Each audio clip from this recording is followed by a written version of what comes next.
Et donc sans plus tarder, nous allons ouvrir la parole de Dieu. Aujourd'hui, j'aimerais bien que nous puissions nous arrêter sur l'expérience d'un homme. Et quel homme? Un lépreux qui a rencontré Jésus. C'est une bonne chose quand on rencontre Jésus. Les choses changent. La Bible dit si quelqu'un est en Christ, il devient une nouvelle création. Et ce matin, justement, j'avais à cœur que nous puissions bien prendre le passage de Matthieu chapitre 8. Et nous allons, pour ce matin, prendre juste 3 versets. Donc du verset 1 jusqu'au verset 3, Matthieu chapitre 8, du verset 1 jusqu'au verset 3. Merci Seigneur pour la technique. Je crois que c'est déjà projeté derrière mon dos, puisque je le vois en face de moi. Nous lisons ensemble. Lorsque Jésus fut descendu de la montagne, une grande foule le suivit.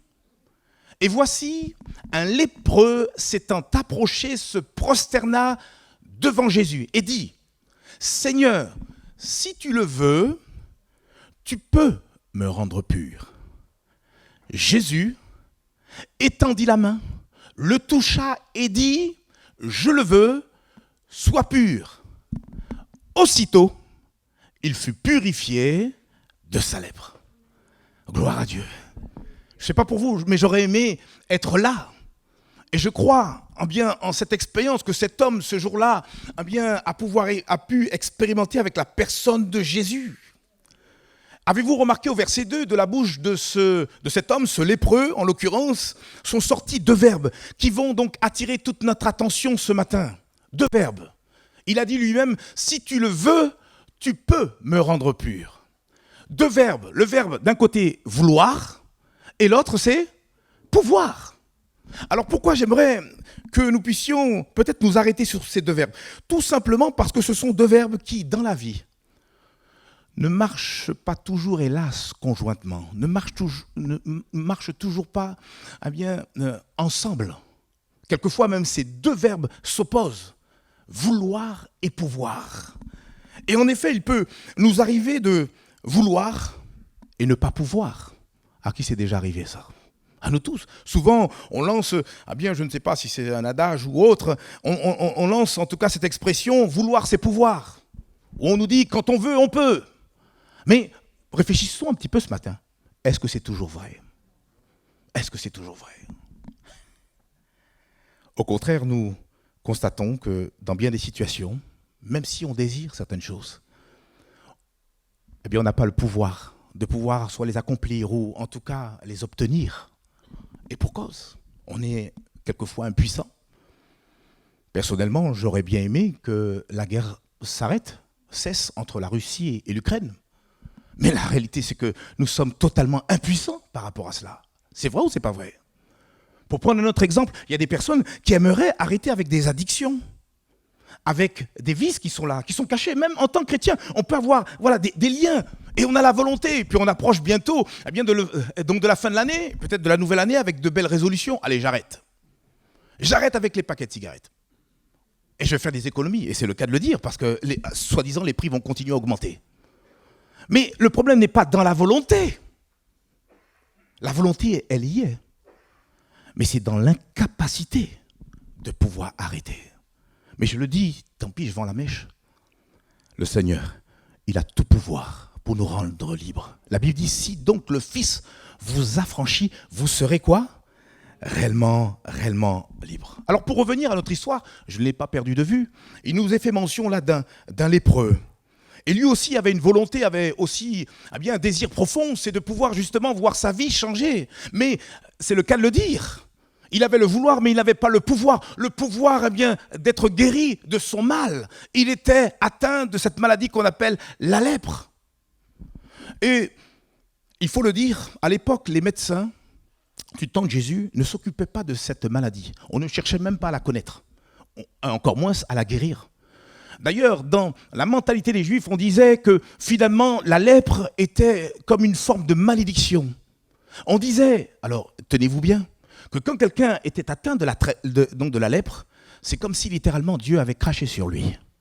Vous voyez, effectivement, les conceptions qu'on peut avoir qui sont totalement erronées. Je ne sais pas si vous avez déjà vu des personnes atteintes de la lèpre la plus sévère, quand vous voyez les bouts de vos membres littéralement tomber en pourriture.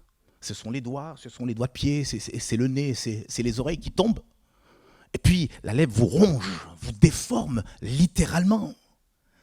Du temps de Jésus, lorsqu'un homme était reconnu lépreux, le sacrificateur le déclarait impur. À l'instant même, on déchirait ses vêtements et on lui demandait de ne plus avoir aucune activité avec personne. Ils étaient d'ailleurs exclus, à commencer par la synagogue. Telle était la condition des lépreux à l'époque. Sans parler de l'odeur pestilentielle qu'ils véhiculaient partout où ils allaient. Ce n'est pas la loi, mais il y avait des traditions qui demandaient aussi, ou en tout cas des lois internes qui disaient qu'il ne fallait pas que le lépreux puisse s'approcher de moins de 100 mètres d'une personne. Et quand il arrivait à ce que cette personne ce lépreux croise une autre personne, il devait crier, c'est lui qui devait avoir cette charge de le faire, il devait crier pour avertir, pour signifier sa présence, impur, impur. Et comprenez qu'à ce moment-là, tout le monde partait en courant. Tout le monde partait en courant. Voilà la vie misérable que vivait notre lépreux. Inutile de vous dire que cet homme en souffrait. On peut parler du rejet, des souffrances internes, se poser des questions parce qu'il allait droit vers la mort. Oui, cet homme, quelque part, voulait changer de vie, mais il était bien conscient qu'il n'en avait pas le pouvoir.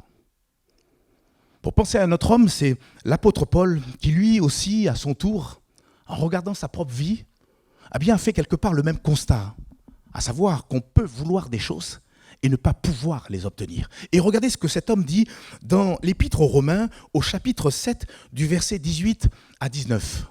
C'est Paul, l'apôtre Paul, qui parle. Et il dit, Romains chapitre 7, verset 18, « Ce qui est bon, je le sais, n'habite pas en moi, c'est-à-dire dans ma chair. J'ai la volonté, mais non le pouvoir de faire le bien. » Verset 19, « Car je ne fais pas le bien que je veux, et je fais malheureusement le mal que je ne veux pas. » Et ce constat, soyons honnêtes, nous sommes tous amenés à pouvoir le vérifier les uns les autres dans notre propre vie. Amen ou pas amen? C'est une réalité. Et cet homme a été assez humble, et nous sommes assez humbles pour savoir que nous sommes encore en devenir. Pourquoi? Parce qu'à un moment donné, plus que la lèpre, quelque chose nous a tous atteints les uns les autres.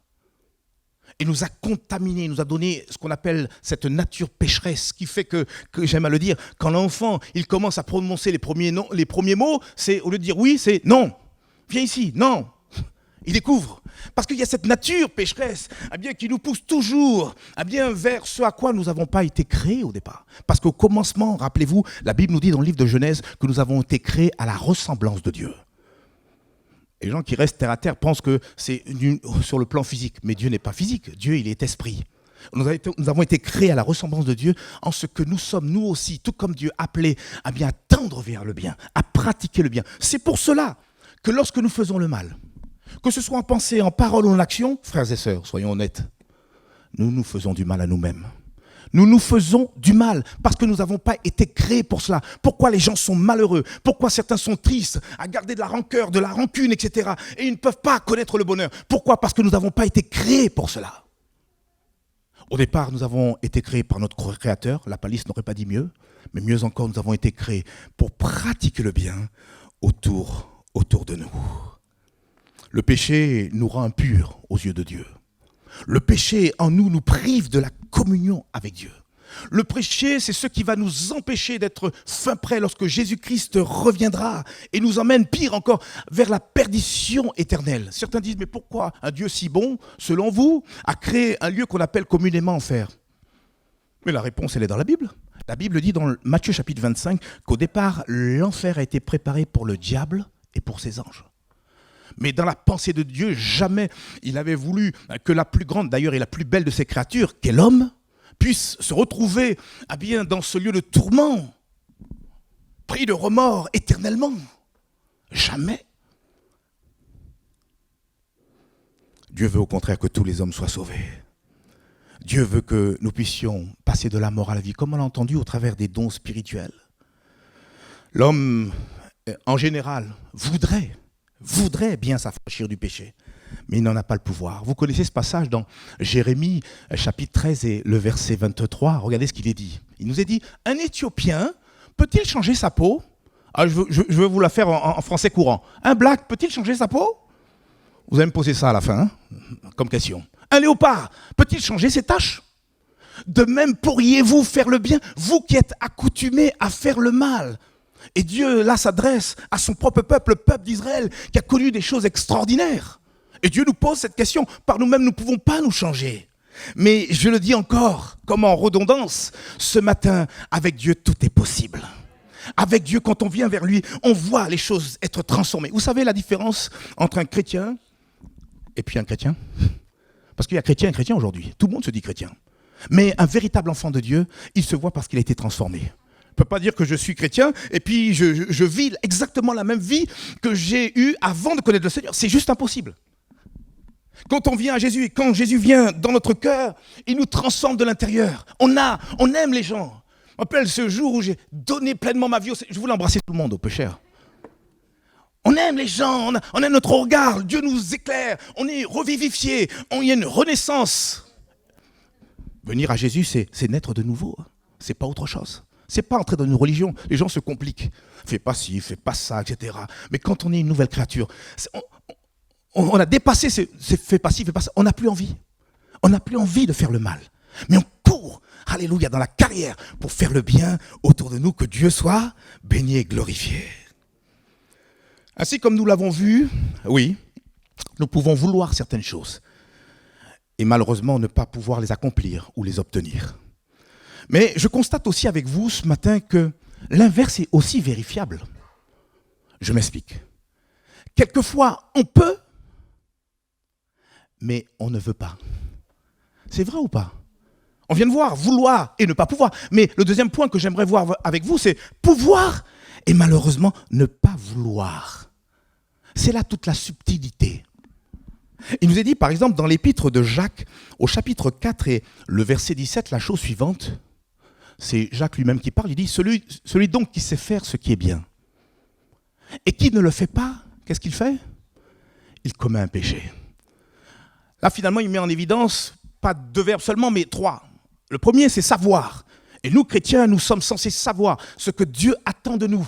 Et lorsqu'on sait et qu'on a la capacité de le faire, puisque lorsque Dieu nous demande quelque chose, c'est parce que nous avons la capacité de le faire. Je l'ai dit dimanche dernier, et c'est pour ça que je rebondis encore ce matin. Si Dieu nous demande, par exemple, de pardonner, c'est parce que nous avons la capacité de pardonner. Mais la Bible dit, celui donc qui sait faire ce qui est bien et qui ne le fait pas comme un péché. Et là, on voit encore cette notion du vouloir. Les gens confondent bien souvent le fait de pouvoir et vouloir. C'est subtil, hein? C'est subtil.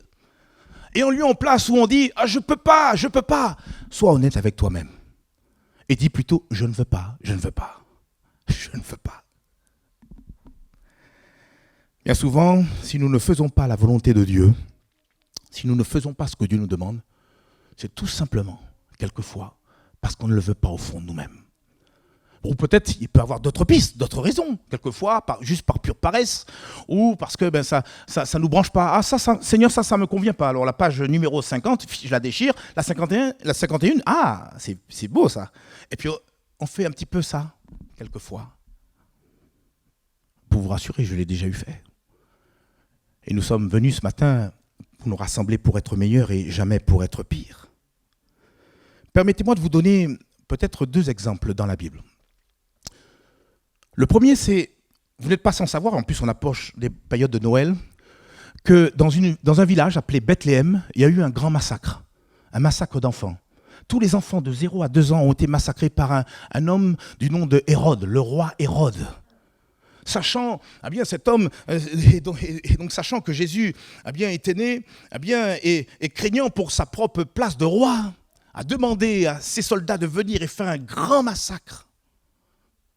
Et pour parler justement de ce massacre, l'évangéliste Matthieu a exprimé une prophétie qui remonte à 8 siècles avant la venue de Jésus. Regardez ce qu'il dit dans Matthieu chapitre 2, verset 18. Il reprend cette prophétie.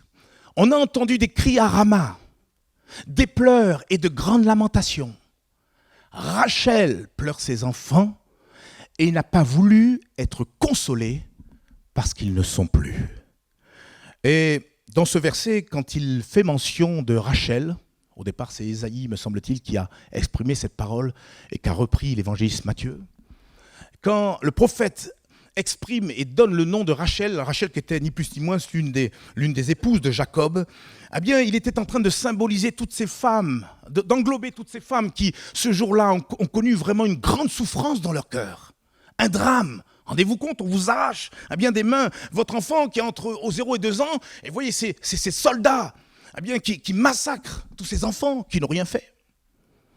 Je dis entre parenthèses, les enfants qui viennent à mourir, même ceux qui sont avortés, ils vont directement au ciel. Là, frères et sœurs, certains me diraient, mais c'est pas écrit dans la Bible, mais moi j'ai pas de doute, parce que le Dieu qu'on sert, c'est un Dieu qui est juste.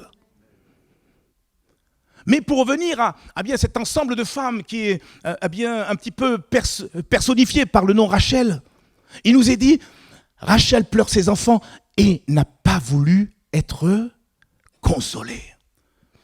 Autrement dit, et c'est sous-entendu par le texte, il y avait pour eux aussi une consolation, pour eux de la part de Dieu, mais elles n'ont pas voulu être consolées.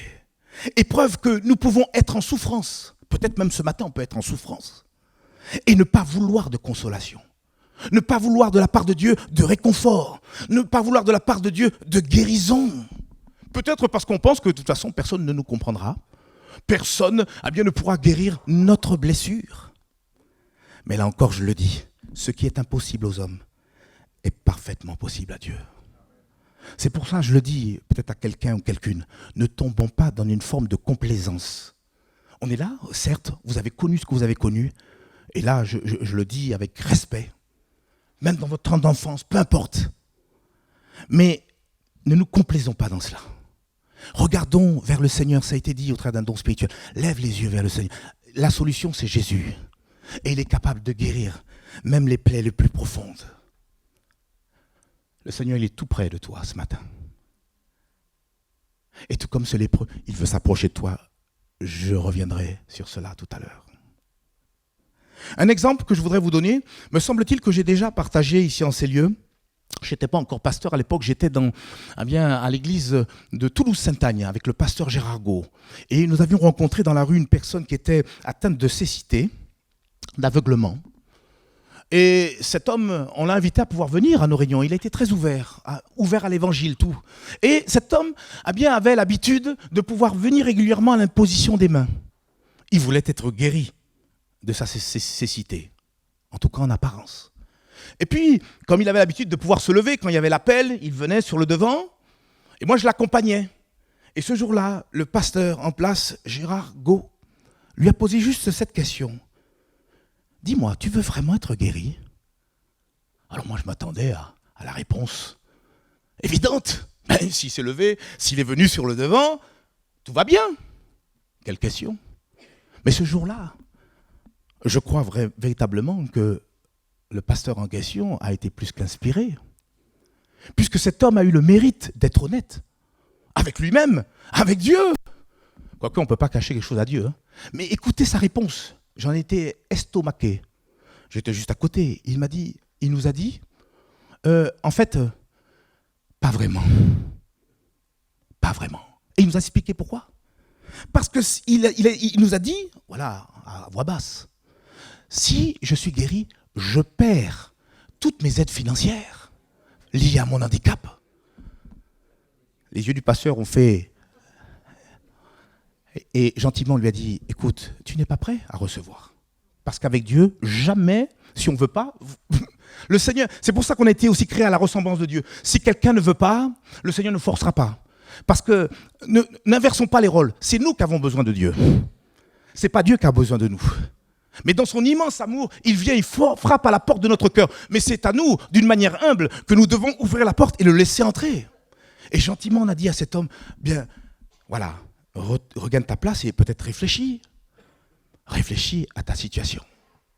Voyez, comme quoi, on peut pouvoir et néanmoins ne pas vouloir. Et je comprends maintenant pourquoi, dans l'évangile selon saint Jean, je crois au chapitre 5, à un moment donné, Jésus qui arrive devant cet homme qui lui aussi était en souffrance. Il souffrait depuis 38 ans de galère. Et Jésus lui pose la question, veux-tu être guéri ? Alors je comprends maintenant. Ce matin, le Seigneur te pose la question, qu'est-ce que tu veux au fait ? Qu'est-ce que tu veux au fait ? savez, on peut venir et s'habituer à s'asseoir à une église, mais qu'est-ce que tu es venu chercher? Que veux-tu de moi? Il y en a, ne nous flattons pas, il y en a, ils viennent bien pour multiples raisons, mais vous savez que le Seigneur, il sait nos cœurs. Et moi, quelque part, c'est ce qui me rassure. Quelquefois, avec notre frère Philippe, on est assis pour des entretiens, et c'est un véritable casse-tête, parce que les gens veulent nous raconter ce qu'ils veulent nous raconter. Mais il n'y a que Dieu qui connaît les cœurs. Qu'est-ce que tu es venu? Que veux-tu de moi? Et c'est là, il faut prendre position. C'est là, il faut savoir si réellement nous voulons. Un deuxième exemple, vous voulez bien? Dans la Bible, c'est le jour où Jésus, rappelez-vous, il arrive devant la ville de Jérusalem. Il est placé là sur un ânon, le petit d'une ânesse. Et imaginez-vous toute une foule en joie, invitant le roi des rois, le roi d'Israël, à pouvoir entrer dans la ville de Jérusalem, qui était symbolique pour tout le peuple juif. Et puis les palmes à la main, Hosanna, béni soit le roi, le Messie qui vient de la part de Dieu. Mais paradoxalement, Jésus, sur ce petit ânon, s'est mis à un moment donné à pleurer sur Jérusalem. Et il va à ce moment-là déclarer une vérité profonde. Regardez ce qu'il est dit dans Matthieu chapitre 23 et le verset 37. En regardant cette ville, il va s'exprimer en ces termes, il va dire « Jérusalem, Jérusalem, qui tue les prophètes et qui lapide ceux qui te sont envoyés. Combien de fois ai-je voulu rassembler tes enfants comme une poule rassemble ses poussins sous ses ailes? Et vous ne l'avez pas voulu. » Le cœur serré, il exprime ces choses. Alors que tout le monde rigole, tout le monde est dans la joie. Le roi, le Messie, tant attendu, est là. Lui, il est là dans les larmes. Et lui qui connaît toutes choses, pouvait peut-être même à ce moment-là énumérer tous les prophètes. Certains ont été lapidés, certains même ont été sciés. Parce que Dieu les avait envoyés à son peuple. Et son peuple en face n'a pas su répondre, n'a pas su entendre la voix de Dieu. Et Jésus allait connaître le même sort, parce que plus qu'un prophète, Jésus, le Fils de Dieu, était là. Et Jésus voulait le rétablissement de son peuple, mais malheureusement, à la place donc de cela, ce même peuple allait livrer le Seigneur Jésus jusqu'à la mort de la croix. Les mêmes qui ont chanté « Sois le bienvenu », plus tard ils vont crier « Crucifie-le, crucifie-le, crucifie-le ». De la même manière, tous les hommes ont la possibilité de s'approcher de Dieu, mes amis, afin de bénéficier de ses grâces et ses bontés. Mais hélas, beaucoup ne le veulent pas. C'est pour ça que la Bible dit, et c'est Jésus qui a dit, beaucoup sont appelés, mais il y a très peu d'élus. C'est ça la réalité. L'appel, il est adressé à tous les hommes. Dieu veut que tous les hommes soient sauvés. Mais au final, il n'y a que très peu d'élus. Soyons des élus ce matin. Soyons dignes de la vocation et de l'appel que Dieu a placé dans nos cœurs. Je ne voudrais pas être trop long et peut-être revenir à notre histoire. Et pour rappeler que notre lépreux, lui, ce n'était pas le cas. Lui, il voulait, mais il ne le pouvait pas. Sa condition ne pouvait pas lui permettre de s'approcher de Jésus. Même, je l'ai dit, la loi donc la loi juive l'empêchait de s'approcher du Seigneur Jésus, et même d'aucune personne. Mais on voit dans ce que nous avons lu en introduction que cet homme se fait violence. Et il dit, je vais y aller quand même. Et on voit cet homme atteint de lèpre se frayer un chemin. Je pense qu'il n'a pas eu besoin de se frayer un chemin. Quand ils ont vu que c'était un lépreux, tout le monde s'est écarté. Et il arrive devant Jésus. Et la Bible nous dit littéralement, il se prosterne devant lui. Et j'entends les gens murmurer. Dans votre démarche avec le Seigneur, il y aura toujours des murmures. Même le monde des ténèbres vont murmurer contre vous. Mais ne vous faites pas attention à cela. D'ailleurs, j'en ai pour preuve donc la chose suivante, c'est que le Seigneur Jésus n'a fait aucune remarque. Et certainement, Jésus entendait ses oreilles siffler. Parce que certainement, les personnes disaient, mais comment Jésus peut-il accepter un gars aussi répugnant? On mettait les lépreux de côté, ces gens qui étaient maudits. Mais c'est preuve pour nous de nous rappeler que si l'on veut, frères et sœurs, amis, peut-être vous qui venez pour les premières fois, on peut s'approcher de Jésus. Quelle que soit votre condition, quelle que soit votre situation, quel que soit le fait que vous soyez bas tombé, le Seigneur, plus que jamais, il est prêt à vous accueillir. Il a dit lui-même dans Jean chapitre 6 et le verset 37 me semble-t-il, il dit « Tous ceux que le Père me donne viendront à moi et je ne mettrai pas dehors celui qui vient à moi. » Et si tu viens de tout ton cœur, le Seigneur t'accueillera en plus avec un large sourire. Il a dit autre part aussi, eh bien, dans Matthieu chapitre 11 verset 28, « Venez à moi, vous tous qui êtes fatigués et chargés, et je vous donnerai du repos. » La fatigue n'est pas liée par rapport au nombre d'âges qu'on peut avoir, hein, l'âge qu'on peut avoir. On peut être très jeune et très fatigué. Fatigué de te battre, fatigué avec toi-même, fatigué avec, excuse-moi l'expression, avec tes propres démons. Mais Jésus est là pour libérer les captifs. Jésus est là pour affranchir et guérir même la puissance de la lèpre spirituelle qu'on appelle bien le péché. Si tu viens à Jésus, il ne te repoussera pas, au contraire, il t'accueillera les bras ouverts. Aujourd'hui même, si tu le veux, tu peux t'approcher de Jésus. En fait, le lépreux, quand il s'est approché de Jésus, il a manifesté la foi. Parce que rappelez-vous, il est venu, il s'est jeté aux pieds du Seigneur et il a exprimé ce qui était le résumé quelque part de sa foi. Il a dit, si tu le veux, tu peux me rendre pur. Autrement dit, ce lépreux a dit, je n'ai pas de doute que tu puisses me guérir. Mais je m'en remets à ton bon vouloir. Et cette parole me donne à terminer bien, ces moments en nous rappelant que Jésus, lui, il a le pouvoir d'intervenir. Sitôt qu'il a dit ça, Jésus étendit sa main. C'est preuve que le lépreux était venu tout près. Et c'était un scandale. Vous savez, à l'époque, on pouvait même lapider. Mais personne ne pouvait lapider personne devant le Seigneur Jésus. Jésus étendit sa main et toucha cet homme. Moi, j'aime observer les actions du Seigneur. Comme ce matin, il étend sa main, il vient vers toi. Et si avec un cœur humble, tu te prosternes devant lui, il viendra, il fera pareil, il étendra sa main et il te touchera. Il touchera l'intouchable pour certains. Il touchera, alléluia, peut-être ta misère, il touchera ta souffrance. C'est exactement ce que Christ a fait. Bientôt, on va fêter Noël. Je l'ai dit dimanche dernier, je le répète, tant pis. Les gens vont sortir la plus grande dinde possible. On va allonger la table, et ce n'est pas mauvais en soi. Mais la vraie signification de Noël pour nous, en tout cas chrétiens, c'est de savoir que Dieu nous a envoyé un merveilleux cadeau, le Seigneur Jésus qui est venu ici-bas. Et il a pris une chair comme la nôtre, il s'est identifié à nous, il a pris une nature comme la nôtre, il a connu la soif, la faim, lui qui est le Fils de Dieu, lui qui est Dieu lui-même. Et il l'a fait pour toi, pour moi, pour qu'on soit réconciliés avec Dieu. Mais quand on a compris ça, on se donne au Seigneur Jésus. On se donne, il faut une révélation. Ce n'est pas nous, quelque part, quelque sorte, qui choisissons seulement à bien être sauvés. Il y a une part qui vient de Dieu, un miracle qui fait qu'on a un éclaircissement de la part du Saint-Esprit. Dieu veut juste voir si nous le voulons véritablement.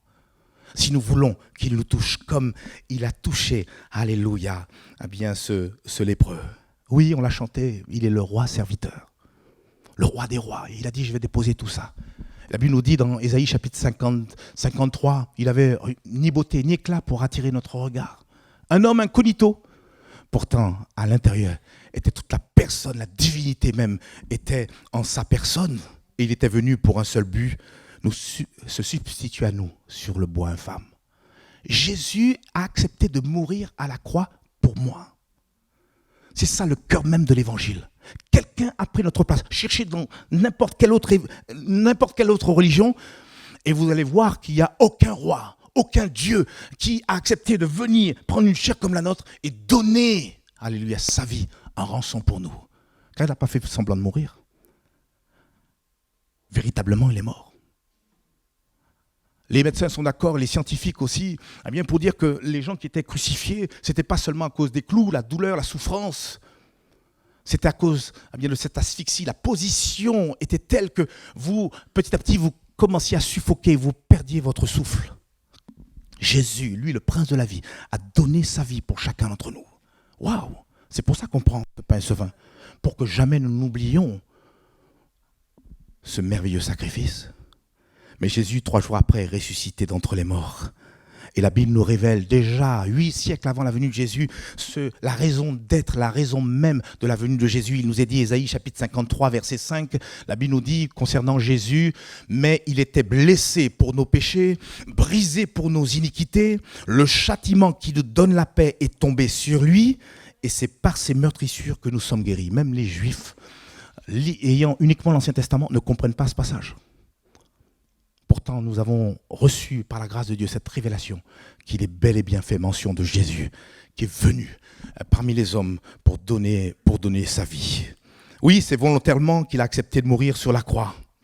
Oui, il l'a fait par amour pour chacun d'entre nous. Dieu vous connaît, Dieu te connaît, Dieu sait qui tu es et il est capable d'intervenir dans ta vie. Et il va le faire. Il va le faire. Il va le faire. Il ne peut pas en être autrement. Tu penses que tu es venu au hasard ? Tu penses parce que tu es venu et tu as dit juste oui ? Le Seigneur, il avait fixé un rendez-vous. Et il frappe à ta porte. Il veut tout simplement venir te secourir. Et ça me permet de terminer et de donner la conclusion suivante. On a vu qu'il y a des moments où on peut vouloir des choses et ne pas pouvoir les accomplir ou les obtenir. On a vu en deuxième point, et c'est peut-être plus dramatique, on a la capacité, le pouvoir de faire certaines choses, mais on ne le veut pas. Pour ça, je dis que c'est plus dramatique. Permettez-moi de terminer en disant que Jésus, lui, a non seulement le vouloir, mais aussi le pouvoir.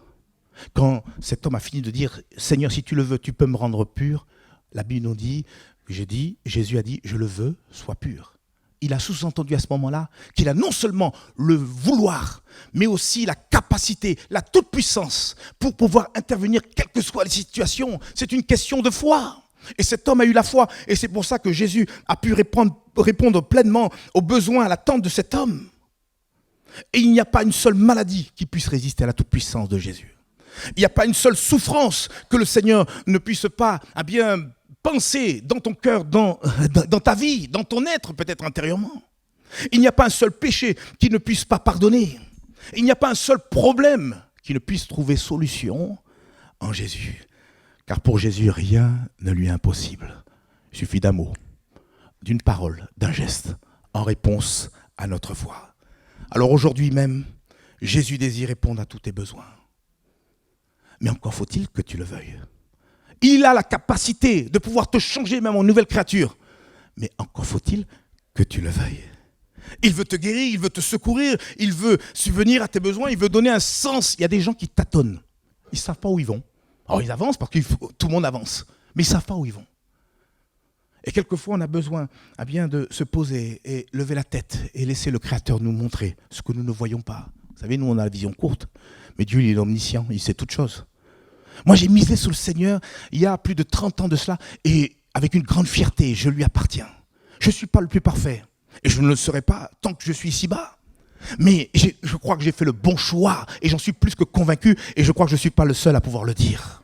Mais toi, qui es peut-être entre deux eaux, toi qui as peut-être, aujourd'hui, peut-être l'hésitation dans le cœur, viens tout simplement à Jésus.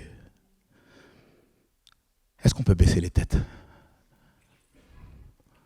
Fermez nos yeux. Peut-être même que quelqu'un ce matin ose dire qu'il n'a même pas la volonté de pouvoir s'approcher du Seigneur. Eh bien là encore, Dieu peut t'aider et même susciter en toi la volonté de pouvoir s'approcher de lui. La Bible dit, Philippiens chapitre 2, verset 13, je le cite, « Car c'est Dieu lui-même qui agit en vous pour produire à la fois le vouloir et le faire conformément à son projet plein d'amour. » Il a un projet plein d'amour pour toi. Il veut te faire du bien. Il a la capacité de changer ta vie. Que vas-tu faire de son appel ce matin ? Alors qu'on a les têtes baissées, les yeux fermés, je vais juste prier. Seigneur, merci pour ta parole. Merci pour la rencontre avec, Seigneur mon Dieu, cet homme, ce jeune homme, je ne sais pas, ce vieillard. Toujours est-il, il avait cette lèpre. Et à cause de ça, il était rejeté de tous, mais jamais rejeté de toi. Il avait la volonté de voir sa vie transformée, mais il n'en avait pas les moyens de la voir être transformée. Et c'est alors que tu viens et que tu changes la donne. C'est alors que tu viens et que, Seigneur, tu changes le mal en bien. Un mot a suffi. Je le veux, sois pur. Et, Seigneur, mon Dieu, cet homme a retrouvé, Seigneur, une pleine et bonne santé. C'est ton miracle. Et pareil, ce matin encore, tu veux faire. De même avec une personne, quelqu'un qui ne te connaîtrait pas, avec une autre personne aussi qui sera en souffrance et qui, tout comme, Seigneur, les femmes qui se trouvaient dans la ville de Bethléem, ne veulent pas être consolés. Ce matin, tu viens avec ta consolation, tu viens avec ta guérison, tu viens avec ce dont nous avons besoin. Car Seigneur, en toi, nous avons tout ce dont nous avons besoin. Oh Seigneur, glorifie-toi par la puissance du Saint-Esprit. Et alors qu'on a les yeux baissés, les têtes baissées, les yeux fermés, je voudrais faire un appel, et même deux. Premièrement, il consiste à inviter des personnes qui sont en souffrance, qui sont là meurtries par la vie, malmenées par la vie, violentées par la vie. Et tu traînes cette blessure. Et tu es un petit peu comme Rachel, tu es un petit peu comme ces femmes. Tu te dis, mais non, personne ne me comprend et personne ne peut me guérir. Alors sur le plan humain, peut-être que tu as raison. Car ce que tu as vécu est terrible. Et tu gardes ce secret depuis tellement longtemps. Jésus, ce matin, il veut te guérir. Et c'est peut-être pour un autre une addiction, quelque chose qui est là et qui te tient. Le Seigneur, ce matin, il veut te guérir. Toi, tu as la volonté, mais lui, il a la volonté et le pouvoir de pouvoir te délivrer. Et il y a aussi peut-être quelqu'un ou quelqu'une qui voudrait tout simplement donner sa vie à Jésus. À dire, et pour être plus explicite, bien Seigneur, je ne te connais pas, mais je voudrais bien te connaître. Je suis d'accord et je me dispose à pouvoir te chercher. La Bible dit, si vous me cherchez de tout votre cœur, je me laisserai trouver par vous. Et si c'est le cas de quelqu'un, de toutes les personnes, les exemples que j'ai énumérés, tout simplement, alors qu'on a les têtes baissées, les yeux fermés, juste levez votre main et rebaissez-la tranquillement. Et après, je prierai avec vous. Oui, tu peux rebaisser ta main. Oui, tu peux rebaisser ta main. Oui, tu peux rebaisser. Oui, tu peux rebaisser ta main. Oui, tu peux également rebaisser ta main. Y a-t-il d'autres personnes aussi qui veulent faire ce pas, ce geste avec le Seigneur? Oui, tu peux rebaisser ta main. Dieu t'a vu. Oui, toi aussi. Dieu t'a vu. Oui, oui. Dieu va se révéler à vous. Comme un jour il s'est révélé à moi. J'étais confiné dans une famille chrétienne. Mais je vivais ma religion. Mais je ne connaissais pas ce Jésus. S'il vous plaît, ne mettez jamais Jésus à l'intérieur d'une religion. Jésus, c'est le créateur du ciel et de la terre. C'est celui qui est capable bien de vous sauver, de vous affranchir. Venez à lui et vous connaîtrez la véritable vie. Y aurait-il encore une autre personne qui voudrait faire ce pas, cette démarche avec Jésus? Ben Seigneur, on me parle de toi, mais moi je voudrais d'une manière personnelle te rencontrer. Le Seigneur va te prendre au mot, mon gant. Le Seigneur va se révéler à toi. Y a-t-il encore une personne qui est peut-être là dans l'hésitation et qui voudrait aussi faire cette démarche avec Jésus? Tu as encore cette possibilité de lever ta main. Alléluia, gloire à Dieu. Je vais prier en tout cas avec les personnes, alléluia, qui se sont démarquées. Je ne veux pas vous gêner, restez à votre passe, vous qui avez levé votre main. Et je vais prier avec vous. Seigneur, tu vois toutes ces personnes. Et tu vois, Seigneur, ces personnes qui souffrent, qui sont là avec des blessures et qui, Seigneur, pensent qu'il n'y a pas de solution, Seigneur, mon Dieu, pour elles. Et qu'ils devront faire avec leur malheur. Mais Seigneur, mon Dieu, tu es là pour enlever la souffrance, tu es là pour enlever la douleur et même changer le mal en bien et servir cette souffrance qu'ils ont pu connaître pour qu'elle soit un sujet de gloire, un sujet de bénédiction pour les autres. Seigneur, mon Dieu, viens poser, Seigneur, ta bonne main bénissante, guérissante. Apporte ton baume à ces personnes qui sont là, mon Dieu, à souffrir, Seigneur, mon Dieu, car tu entends même la voix des larmes.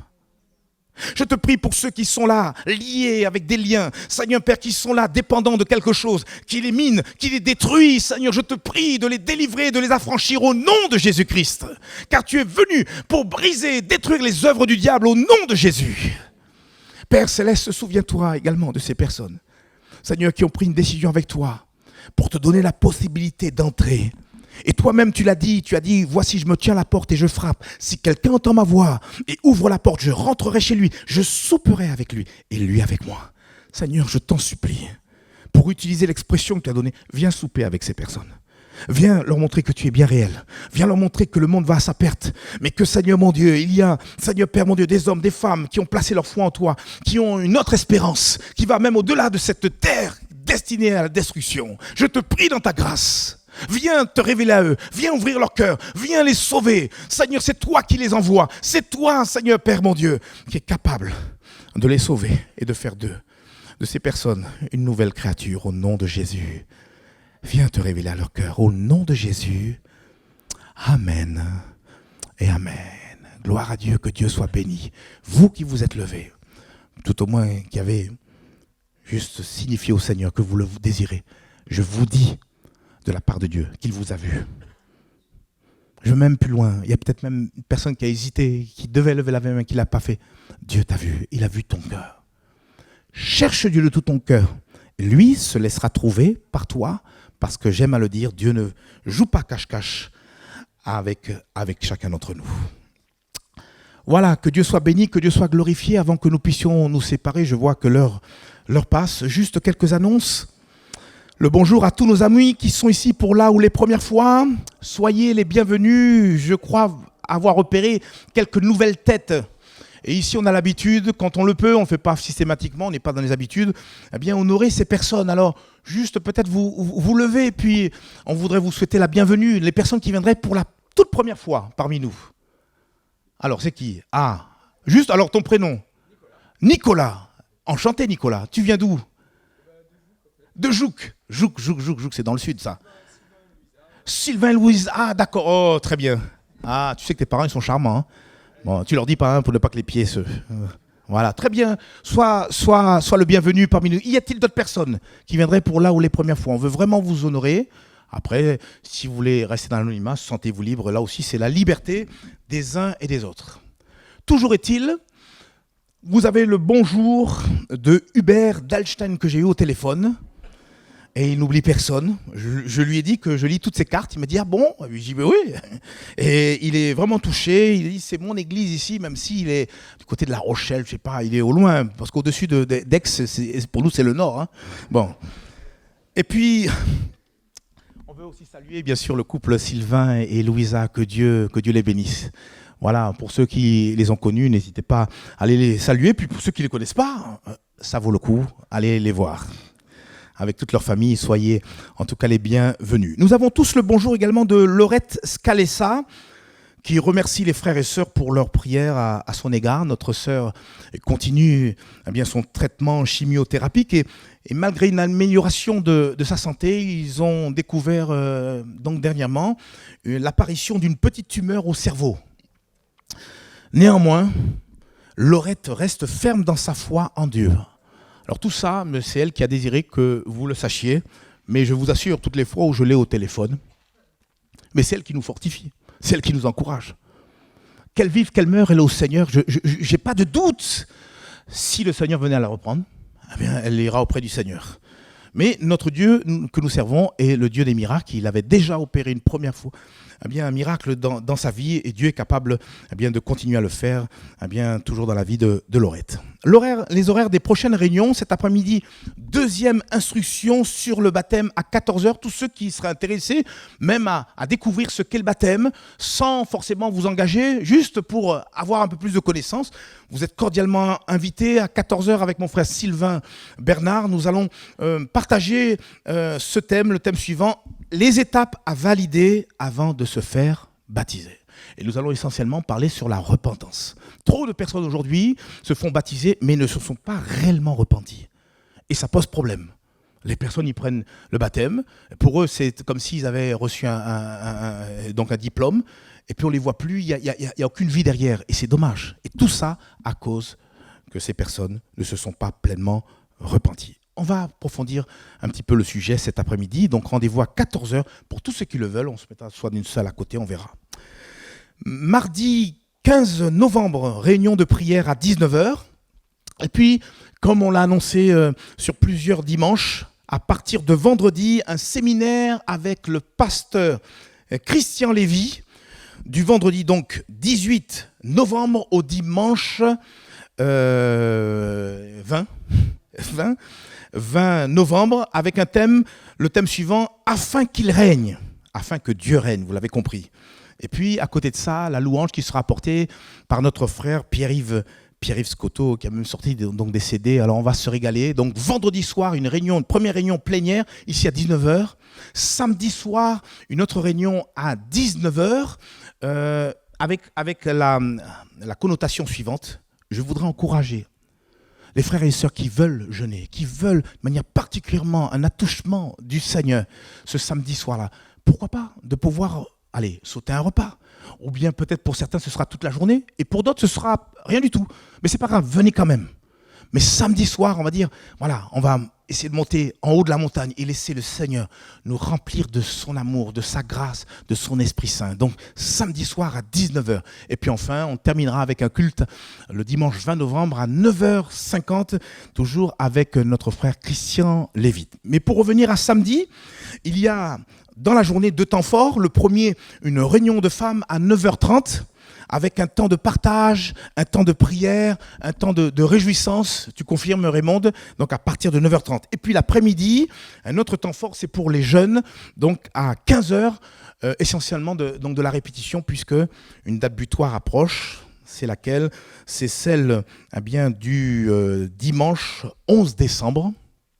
Dimanche 11 décembre, qu'est-ce qu'il y a? Il y a la fête des enfants avec la participation du groupe de louanges jeunesse. Mais avant le 11 décembre, là, je pars, je reviens. Le dimanche 4 décembre, voilà, merci pour la projection, nous avons prévu un service de baptême. Il y a potentiellement déjà une personne qui va se faire baptiser, peut-être y en a-t-il d'autres. Voilà, on ne veut pas précipiter les choses, on veut faire les choses bien. Déjà, les conversions sont fragiles. Il faut prier pour ces candidats au baptême. Parce qu'on ne veut pas des gens qui se baptisent et puis après on ne voit plus personne, mais on voit des personnes qui restent attachées au Seigneur. Amen ou pas amen? Alors dimanche 4 décembre, priez pour ces personnes. Ils ne sont pas encore totalement définis. Je ne vous dis pas, ce sera la surprise dimanche matin. Jeudi 15 décembre, goûter pour les aînés. Là, je m'adresse à toutes les personnes qui sont dans la force de l'âge, qui sont plus que de la force de l'âge, qui sont galonnés, voilà, qui ont un âge certain ou un certain âge, à venir le jeudi 15 décembre à 15h. Il y aura un temps spirituel, il y aura aussi un temps d'animation, il y aura même des surprises, j'en dis pas plus. Alors, pour cela, il faut une inscription auprès d'Antoinette et puis auprès d'Espérance. Elle est où, Espérance? Alors, est-ce que vous pouvez à nouveau vous lever toutes les deux? Comme ça, on vous repère. Ils sont déjà inscrits? Ah, d'accord. Mais s'il y en a peut-être aujourd'hui qui veulent s'inscrire, toujours, voilà, comme ça. Pour info, nous comptons conserver le culte du dimanche 25 décembre. Viendra qui sera là, mais je me dis, à ma foi, on est un 25 décembre, eh bien, mettons l'accent sur ce jour qui, eh bien, quelque part chez nous, eh bien, nous interpelle. J'ouvre et je ferme la parenthèse, on n'attend pas le 25 décembre pour nous réjouir de la venue du Seigneur Jésus. Hein. Pour nous, l'anniversaire de Jésus, c'est chaque jour. D'ailleurs, pour être plus clair, c'est pas un 25 décembre que Jésus est né, c'est plutôt vers le printemps, pour la petite histoire. Voilà. Mais pour le bien de date, on prend celle-là. Moi, j'ai pas de problème avec cela. D'ailleurs, quand on prend le pain et le vin, nous sommes en train de fêter la venue, la mort, mais aussi la résurrection du Seigneur Jésus.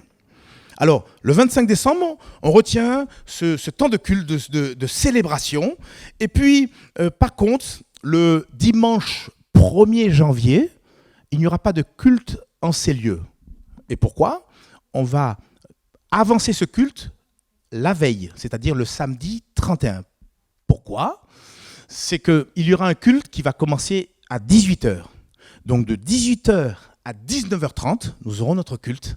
Et je pense que c'est là où on mettra l'accent sur des actions de grâce, des remerciements vis-à-vis de Dieu, parce qu'il a été fidèle tout le long de cette année. Et on ne peut pas célébrer, on ne peut pas ne pas célébrer ce culte, et nous le ferons. Et puis à 19h30, on arrêtera et on proposera ceux qui le veulent